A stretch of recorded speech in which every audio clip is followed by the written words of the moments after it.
नमस्कार दोस्तों, study point Nilesh Kumar channel पर मैं नीलेश आपका स्वागत करता हूं। पॉलिटी की सीरीज में ही कंटिन्यू करेंगे। आज राज्यपाल को देखेंगे, राज्यपाल से जुड़े हुए वन लाइनर फैक्ट सारे कंप्लीट करेंगे। तो चैनल पे नए हैं तो चैनल को सब्सक्राइब कर लीजिए, बेल आइकन प्रेस कर लें ताकि कोई भी अगर वीडियो अपलोड होता है तो आप तक जानकारी पहुँच सके। तो वीडियो को अधिक से अधिक शेयर कीजिए, लाइक कीजिए।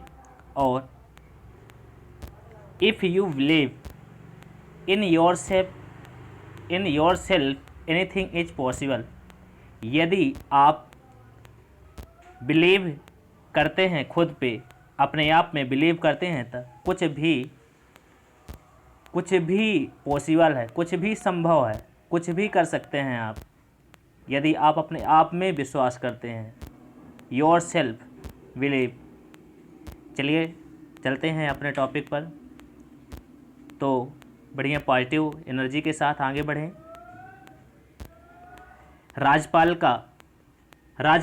मंत्रिपरिषद के परामर्श से स्वतंत्र कार्य कर सकता है। विधानसभा में सरकार को अपना बहुमत सिद्ध करने को कहने के लिए, मुख्यमंत्री को बर्खास्त करने के लिए, भारत के राष्ट्रपति के विचारार्थ किसी विधेयक को आरक्षित करने के लिए, विधायक द्वारा पारित किसी विधेयक को पुनर्विचार हेतु वापस करने के लिए, राज्यपाल राष्ट्रपति के विचार के लिए किसी विधेयक को आरक्षित कर सकता है अनुच्छेद 200 के अधीन। राज्य सरकार का कार्यकारी अध्यक्ष संवैधानिक प्रमुख है राज्यपाल। जम्मू एवं कश्मीर के राज्यपाल की नियुक्ति कौन करता था? भारत का राष्ट्रपति। भारत के एक राज्य के राज्यपाल से संबंधित कथन सही है, तो उसकी आयु कम से कम 35 वर्ष होनी चाहिए। वह एक से अधिक राज्यों का राज्यपाल हो सकता है।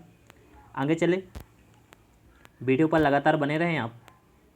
राज्यपाल के संबंध में सही कथन है, राज्यपाल अपना पद ग्रहण करने से पूर्व शपथ लेगा या प्रतिज्ञान करेगा। राज्यपाल उच्च न्यायालय के मुख्य न्यायमूर्ति या उसकी अनुपस्थिति में ज्येष्ठतम न्यायाधीश के समक्ष शपथ या प्रतिज्ञान करेगा। शपथ या प्रतिज्ञान की प्रक्रिया का भारतीय संविधान के अनुच्छेद 159 में दिया हुआ है, 159 में दी गई है। राज्यपाल को पद की शपथ ग्रहण करवाता है तो उच्च न्यायालय का मुख्य न्यायाधीश। किसी भारतीय राज्य के राज्यपाल से संबंधित कथन सत्य है, वह भारत के राष्ट्रपति द्वारा नियुक्त होता है। वह एक से अधिक राज्यों का राज्यपाल हो सकता है। सामान्यतः वह 5 वर्ष तक पद पर रहता है, सामान्यतः। सही कथन क्या है? भारत के संविधान में राज्यपाल को उसके पद से हटाने हेतु कोई भी प्रक्रिया अधिकथित नहीं है। जब एक ही व्यक्ति को 2 या अधिक राज्यों का राज्यपाल नियुक्त किया जाता है तो उस राज्यपाल को संदेह, उपलब्धियां और भत्ते होंगे। इसे उन राज्यों के बीच ऐसे अनुपात में आवंटित किया जाएगा जैसे कि राष्ट्रपति आदेश द्वारा अवधारित करे, राष्ट्रपति के द्वारा अवधारित करे। वीडियो पर बने रहें आप लगातार, बहुत ही महत्वपूर्ण जानकारी जा रही है। किसी राज्य के राज्यपाल द्वारा जारी ऑर्डिनेंस का अनुमोदन होना आवश्यक है राज्य की विधायिका द्वारा। राज्यपाल की नियुक्तिकर्ता भारत का राष्ट्रपति। किसी राज्य में राज्यपाल की नियुक्ति संविधान के अनुच्छेद 155 के तहत होती है। राज्यपाल के संदर्भ में कथन सत्य है, वह राज्य की विधायिका का अंग होता है। वह राज्य के उच्च न्यायालय के न्यायाधीशों की नियुक्ति नहीं करता है, उसके अरवास आपातकाल की शक्तियाँ निहित हैं। कथन राष्ट्रपति और राज्यपालों पर उनके किसी भी कार्य के लिए न्यायालय में मुकदमा नहीं चलाया जा सकता। आर क्या बोल रहा है? राष्ट्रपति पर महाभियोग चलाया जा सकता है और राज्यपालों को असंवैधानिक कृत्यों के द्वारा पदच्युत किया जा सकता है। तो ए और आर दोनों सही हैं, किंतु आर ए का सही व्याख्या नहीं करता। आगे चले, राज्यपाल के वेतन और भत्ते दिए जाते हैं, तो कैसे दिए जाते हैं? तो क्लासीडेटेड फंड ऑफ स्टेट से राज्यपाल उत्तरदायी होता है राष्ट्रपति के प्रति। भारत के राष्ट्रपति की इच्छा तक पद पर बने रह सकता है राज्यपाल। भारत के संविधान में अभियोग चलाने का प्रावधान नहीं है राज्य के राज्यपाल के विरुद्ध। स्वतंत्र भारत के किसी राज्य की सर्वप्रथम महिला राज्यपाल बनी सरोजिनी नायडू, उत्तर प्रदेश। पश्चिम बंगाल के प्रथम राज्यपाल थी तो पदमजा नायडू। प्रतिवर्ष 13 फरवरी को महिला दिवस मनाया जाता है सरोजिनी नायडू की स्मृति में।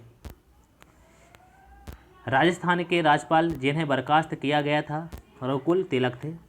आगे चले, अब हम देखेंगे राज्य विधानमंडल। क्या है राज्य विधानमंडल?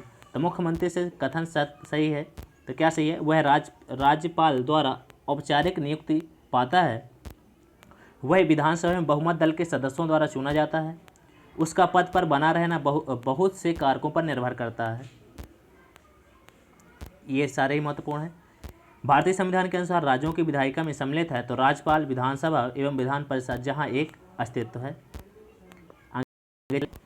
वीडियो पर पकड़ बनाइए, वीडियो को ध्यान से सुने आप। भारत में राज्य विधान पालिकाओं का उच्च सदन है विधान पालिका परिषद। विधान परिषद किसी साधारण विधेयक को रोक सकती है 4 माह तक। राज्य में धन विधेयक या मनी बिल प्रस्तुत किया जा सकता है केवल विधानसभा में। राज्य विधानसभा में कोई भी धन विधेयक पुनः स्थापित नहीं किया जा सकता बगैर राज्य के राज्यपाल की संस्तुति के। राज्य विधान परिषद का प्रावधान भारतीय संविधान में रखा गया है 171 के अंतर्गत। राज्य में दूसरे सदन की स्थापना या उसे रद्द करने संबंधित विधेयक है। संबंधित राज्य की विधानसभा द्वारा पूर्ण बहुमत से पारित प्रस्ताव और संसद से पारित द्वारा। किसी राज्य में विधान परिषद की स्थापना और संपत्ति का प्रावधान है भारतीय संविधान के अनुच्छेद 169। भारत के किसी राज्य में विधान परिषद का सृजन अथवा उसकी समाप्ति की जा सकती है। कैसे की जाती है? तो राज्य विधानसभा के तत्संबंधी संकल्प पारित करने के द्वारा। उत्तर प्रदेश के विधान परिषद में राज्यपाल द्वारा मनोनीत किया जा सकता है। कुल सदस्यों का 1/6। इनको भंग नहीं किया जा सकता है परंतु समाप्त किया जा सकता है। राज्य विधान परिषदों को यहाँ अब तक विधान परिषद नहीं है। यद्यपि संविधान 7वें संशोधन अधिनियम से 1956 में 1956 में इसके लिए उपबंध मध्य प्रदेश राज्य विधान परिषद के विषय में सही है। यह एक स्थायी सदन है। यह भंग नहीं किया जा सकता। प्रति दूसरे वर्ष 1/3 सदस्य सेवानिवृत्त हो जाते हैं। इसके सदस्यों का कार्यकाल 6 वर्ष का होता है। तो यह राज्य विधान परिषद के बारे में है। भारतीय संविधान में राज्य की विधानसभाओं के निर्वाचन का प्रावधान प्रस्तुत करता था आर्टिकल 170। अनुच्छेद आर्टिकल 170 के उस प्रावधान का अपवाद है जिसमें कहा गया है कि एक राज्य की विधानसभा के गठन में 60 से कम सदस्य नहीं होंगे। तो क्या है? तो सिक्किम। आगे चलें। भारत के किसी राज्य की विधानसभा में अधिकतम सदस्य हो सकेंगे 500। राज्य विधानसभा के निर्वाचन का संचालन कौन करता है? भारत का निर्वाचन आयोग। भारत विधानसभा के निर्वाचन का संचालन कौन करता है? तो भारत का निर्वाचन आयोग। विधानसभा की सर्वाधिक सदस्य संख्या कहाँ है? तो उत्तर प्रदेश में है। चलें। राज्य के विधानमंडल के किसी सदस्य के निर्हता से संबंधित किसी प्रश्न का विनिश्चय करने हेतु अंतिम सत्ता है राज्यपाल के पास। विधानसभा के सदस्य के लिए न्यूनतम आयु विहित की गई है 25 वर्ष। विधानसभा, याद रखिए विधानसभा बोला गया यहाँ, तो 25 वर्ष है। यदि किसी राज्य की विधानसभा का अध्यक्ष स्पीकर पद त्यागना चाहे तो उसे अपना त्यागपत्र किसे देगा? तो उपाध्यक्ष को। विधानसभा के विघटन के बाद भी उसका अध्यक्ष स्पीकर पद पर बना रहता है विधानसभा के विघटन के बाद गठित विधानसभा की पहली बैठक के ठीक पूर्व तक। बिना विधानसभा का सदस्य निर्वाचित हुए कोई मंत्री पद पर बना रह सकता है 6 माह तक। राज्य सरकार के मंत्रियों के वेतन और भत्तों का निर्धारण किया जाता है राज्य विधानसभा द्वारा। राज्य की विधानसभा के 17 अवसान का आदेश दिया जाता है राज्यपाल द्वारा। सही कथन क्या है? कोई व्यक्ति किसी राज्य की विधानसभा के किसी स्थान को भरने के लिए चुने जाने के लिए अहर्त नहीं होगा यदि उसकी आयु 25 वर्ष से कम हो। आगे चलें। भारत में एकमात्र राज्य है जहां सामान्य कॉमन सिविल कोड लागू है, तो गोवा में। वर्ष 1996 में पुनर्गठित इतने राज्यों में 2 सदनी विधायिकाएँ थी 5। किसी राज्य के मुख्यमंत्री से संबंधित कथन सही है तो मुख्यमंत्री राज्यपाल द्वारा नियुक्त किए जाते हैं। सामान्यतः मुख्यमंत्री मंत्रिपरिषद की बैठकों की अध्यक्षता करते हैं। मंत्रियों की नियुक्ति राज्यपाल और मंत्रियों की सलाह पर करते हैं। मुख्यमंत्री के संवैधानिक कर्तव्य क्या हैं? तो मुख्यमंत्री राज्य के कार्यों के प्रशासन संबंधी बिन निश्चय राज्यपाल को संसूचित करता है। मुख्यमंत्री विधान विषयक प्रस्तावनाओं के बारे में राज्यपाल को संसूचित करता है। मुख्यमंत्री किसी विषय को जिस पर किसी मंत्री ने विनिश्चय कर लिया है किंतु मंत्रिपरिषद ने विचार नहीं किया, राज्यपाल द्वारा अपेक्षा किए जाने पर परिषद के समक्ष रखवाता है।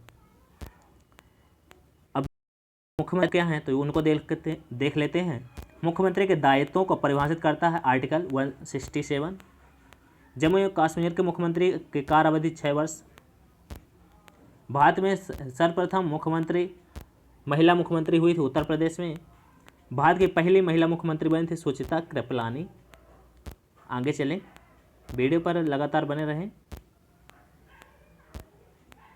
जम्मू और कश्मीर राज्य के कार्यकारी अध्यक्ष का पद सन 1965 में सदर ए रियासत से राज्यपाल में बदल दिया गया था। जम्मू और कश्मीर के राज्य के संविधान में 6वें संशोधन द्वारा राज्य विधानसभा निर्वाचन में भाग लेती है भारत के राष्ट्रपति, राज्यसभा के सदस्यों के, राज्य विधानसभा परिषदों के। राज्य की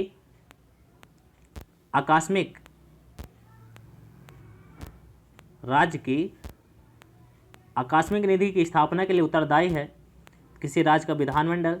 सही कथन क्या है? तो किसी राज्य में मुख्य सचिव को उस राज्य के राज्यपाल द्वारा नियुक्त किया जाता है। तो अभी हमने देखा यहाँ तक कि राज्य विधानमंडल क्या है, तो उसको कंप्लीट किया। तो टॉपिक को यहीं द एंड कर रहे हैं। नेक्स्ट वीडियो में हम हाई कोर्ट को कंप्लीट करेंगे।